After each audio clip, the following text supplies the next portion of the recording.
নমস্কার। আজকে ছায়াগ্রহ কেতুকে নিয়ে আমরা আলোচনা করব। আমরা জানি ছায়াগ্রহ হচ্ছে দুটো, আছে রাহু একটা কেতু। রাহুর দৃষ্টি আছে, কেতুর দৃষ্টি নেই।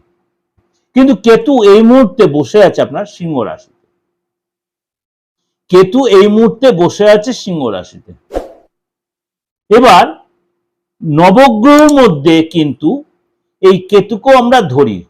ছায়াগ্রহ হলো বা দ্বাদশ গ্রহের মধ্যে কেতুকে ধরি। আমি সবসময় বলি নবগ্রহ প্লাস আরো 3 গ্রহ, ইউরেনাস, নেপচুন, প্লুটো। কেতু গ্রহ দৃষ্টি, কেতু গ্রহ আপনার ধর নেই, কিন্তু একেও আমরা এর মধ্যে কিন্তু কাউন্টিং এর মধ্যে ধরি। এবার এই কেতু গ্রহর কি ফাংশন আপনার জীবনে কবে থেকে কি এফেক্ট হচ্ছে, কেন এফেক্ট হচ্ছে, সেটা একটু ডিটেল আলোচনা করব। কেননা এই যে সামনে আমাদের 29শে মার্চ 2026 এই দিন মানে একটা বিশাল পরিবর্তন হতে চলেছে। কি পরিবর্তন? যারা সবসময় ট্রানজিট আলোচনা করি, যারা আমার নিয়মিত ভিউয়ার্স তারা জানেন, কেতু গ্রহ তার নিজস্ব নক্ষত্র মঘা নক্ষত্রে প্রবেশ করবে 29শে মার্চ 2026। আগামী 29 মার্চ কেতু গ্রহ তার নিজস্ব নক্ষত্র মঘা নক্ষত্রে প্রবেশ করবে। যখন কোন গ্রহ তার নিজস্ব নক্ষত্রে গোচর করে, তার ফলাফলের বা তার এফেক্টটাও কিন্তু অনেক বেশি কার্যকরী হয় বা অনেক বেশি পাওয়ারফুল হয়। সুতরাং কেতু গ্রহের এই যে তার নিজস্ব নক্ষত্রে গোচর, কিছু কিছু রাশির জন্য কিন্তু যথেষ্ট সুবর্ণ সুযোগ আসছে। কিছু কিছু রাশির জন্য সাকসেসের দিন আসছে। দীর্ঘদিন ধরে যেটা চাপের মধ্যে আপনি কাটাচ্ছিলেন, এবার বলবেন দাদা আপনি তো এই গ্রহটা ট্রানজিটে এখানে খারাপ বলেছিলেন।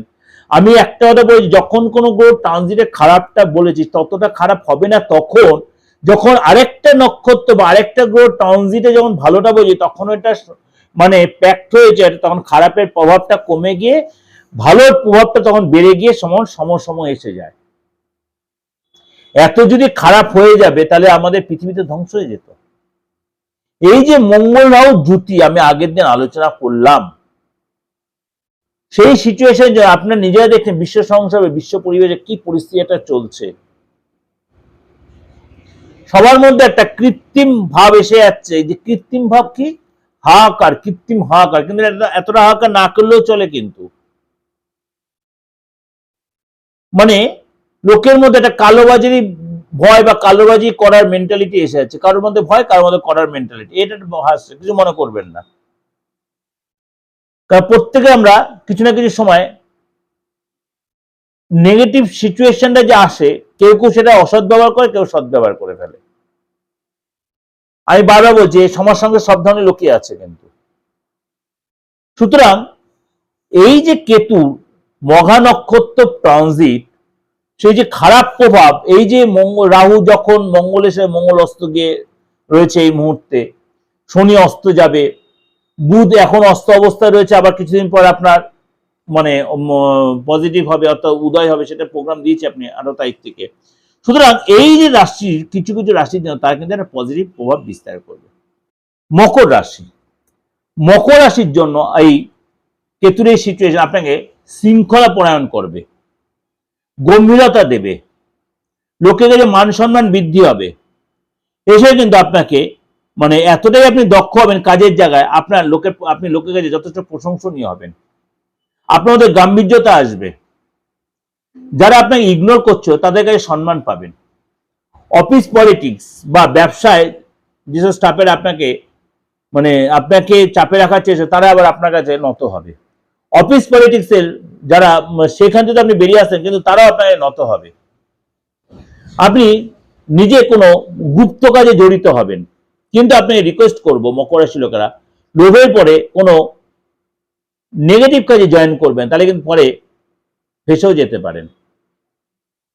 ইনটিউশন পর কাজে বুদ্ধিটা কাজে বিদ্যা বুদ্ধি যাদের আছে, সেই বিদ্যা দিয়ে বুদ্ধিটা দিয়ে কাজে লাগাতে, তাহলে আপনি অনেক কিছু প্রবলেম সলভ করতে পারবেন, আর্থিক আপনার ডেভেলপ করতে পারবেন, এবং আপনার কিন্তু আপনার নেগেটিভ লোকগুলোকে আপনি কিন্তু দমন করতে পারবেন মকর রাশির লোকেরা। ওভারঅল একটা আলোচনা করলাম, অবশ্যই আপনার ভালো লাগবে।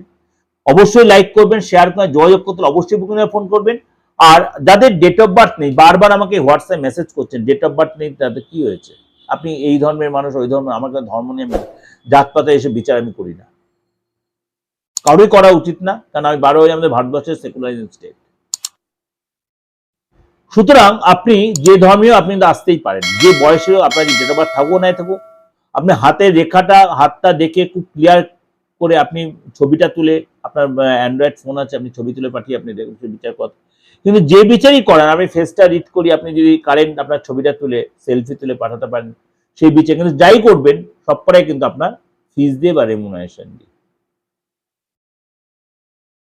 সে চেম্বারে আসুন বা অনলাইনে নিন, সবেতেই কিন্তু আপনার ফিসটা বাধ্যতামূলক।